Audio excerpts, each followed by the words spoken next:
Our next guest was nicknamed the Human Ken doll after spending almost £650,000 on surgery. But after years of hiding, Roddy, formerly known as Rodrigo, has admitted it's not Ken she identifies with, it's Barbie. And as she prepares for her most important surgery yet, Roddy joins us now. And how lovely to see you. Good morning. It's so lovely to see you. Well, wow. we've met with you, chatted with you over the years, and each time we talk to you, this is who you wanted to be. Exactly. So this is the real me. I'm sorry that I told you a few lies throughout the years, being 7 years that now I've been interviewed by you both. Yeah. It's always wonderful to be here.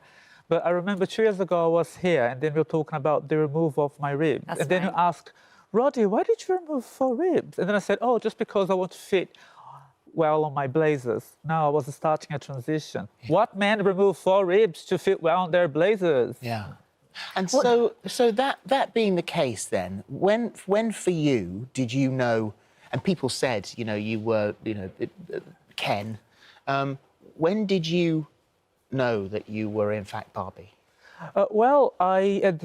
It's very interesting because obviously I have been going through psychological treatment and I've been taking hormones. My body's been changing a lot. But at the age of 2, according to my mom, I have always been in touch with my feminine side. So at age of 2, I would always play with dolls. I would wear my mother's dresses and shoes, and they would try to stop me, but then I would cry. But what I remember very clearly is that at the age of 5, 6, and 7, I didn't know the difference between a boy and a girl, and I only played with Barbie dolls, with my sister's Barbie dolls. I came from a Catholic family. I was sent to a Catholic boarding school in Brazil, and later, when I was the age of 13, 14, my body started to change, my breasts started to develop. I was very much bullied by the boys at school because I was not like them. I always socialized with the girls.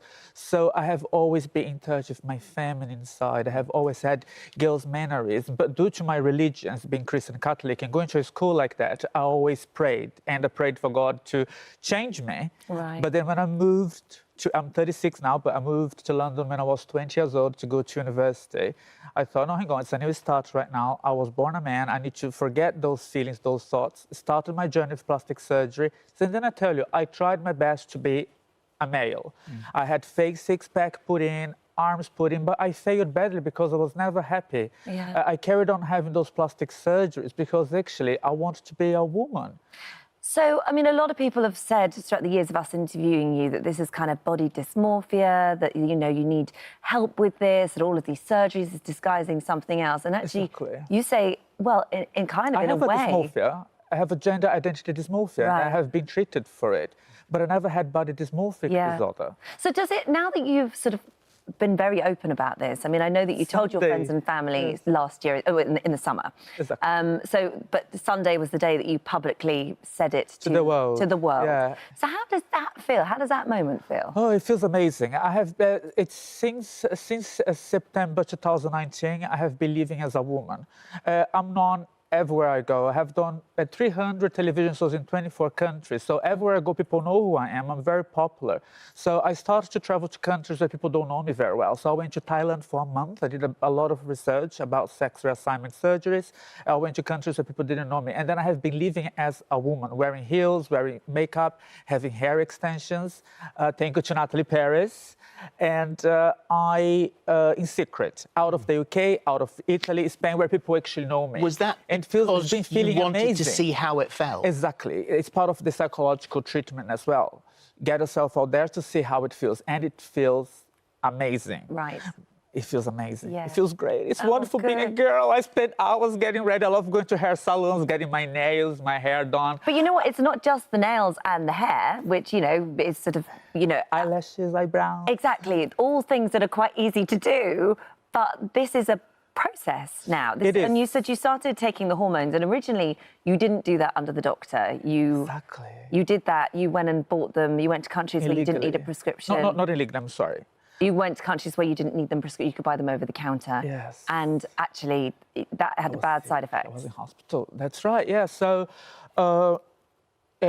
July 2019, I started to self-medicating myself, which is very wrong. So anyone at home who's watched this interview who's been going through gender dysmorphic disorder, please don't self-medicating yourself. Talk to your family, to your friends, go and see a doctor.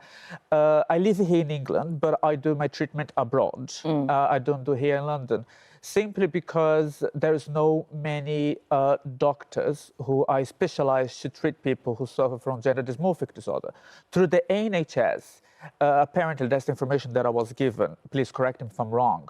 But GPs, they are getting 350 people per month referrals to be referred to gender dysmorphic specialist doctors. And there are no enough trained people to treat those people, unfortunately. So a lot of people do self-medicate themselves, ended up being hospitalized. With me, I didn't want to tell my family at the time and tell anybody. I was in Los Angeles doing a television show, and I was self-medicating myself. I went to an event where I had a few drinks, and next thing that I remember, I woke up in a hospital simply because I was taking that medication, and I mixed with alcohol. How did your family, when you came out to your family, how did they take it? You see, my family, they weren't very surprised. I'm so lucky and so blessed that I have an amazing, supportive family. Friends, people around me who take care and look after me. Sunday was my big announcement, big news worldwide, and I have received a lot of flowers, presents, shoes, dresses, makeup, and I thank you all. Roddy, I feel quite emotional right now. I'm sure. Yeah. What a release. But do you regret many of the tens of thousands of dollars that you spent taking you in one direction, and then obviously you now have to spend quite a lot of money undoing that to take you in the right direction? Yeah, you know, the money's not relevant because money comes and goes. I've spent a lot of money not only on plastic surgeries, but no, my lifestyle is quite expensive too.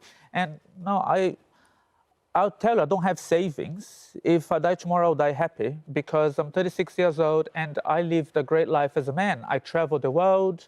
I've done everything that I could do as a man. Now it's a new beginning. It's 2020. It's a new beginning of a new life. I do regret having the fake six-packs, the arms. I wish that I had the strength on those days to go ahead and see a psychiatrist, a specialized person to help me through this journey. But now is the time. And I don't have any shadow of doubt that I was born to be a woman. My story is much longer than what I've just told you now. Of course. But no, throughout the years, I've always shared my experience with the public, my experience throughout plastic surgeries. I still have more plastic surgeries to do. On the end of the month, I'm having my breasts enlarged, so I'm going to have a very beautiful cleavage. I'm also planning to have a face feminization surgery, which will make my face look more feminine. Voice surgeries, so then I have a female voice, and after a year from now, I'm going to have the full gender reassignment surgery. And so for now then, Roddy is your name. Coming up, your next birthday, I think you're going to become officially a different name. Yes, you're so amazing. You know everything. That's true. I love you. Yeah, that's right. So I was born in July the 30th, and my name is Rodrigo Alves. I'm very proud to be called Rodrigo Alves, a male name, but please use female pronouns when you write about me or when you refer yourself to me. But my nickname is Roddy, so I'd like to be known as Roddy from now on. But obviously, I'm going to be changing my names, changing my passports. I'm dual national. I'm British Brazilian, so I have a lot of paperwork that I'll have to change, and it's not that easy. And I will be celebrating my name change on my birthday. But my female name, it's a secret. I'll come back here to tell you. Okay, I was just on the edge of my seat. I know. What was about to happen? I'll come back here to tell you my female name. But you know, Holly, I would like to. It's been a journey. It is a transition. I have been feeling great, in peace with myself. I think that you can tell by the tone of my voice that I'm not as anxious like I used to be. No, you do actually. I have to say. That is what the medication does. Yeah. That's I'm not going to say what the medication is, but that's what the medication does. They align your mind to your body, to your soul, and that's what it does. Roddy, we have to leave it there now. Thank you. But come back. Come back when you take care. You can tell us the name. Yes. Sure, I'll come back soon. I love you guys. Thank you. Thank you. Roddy.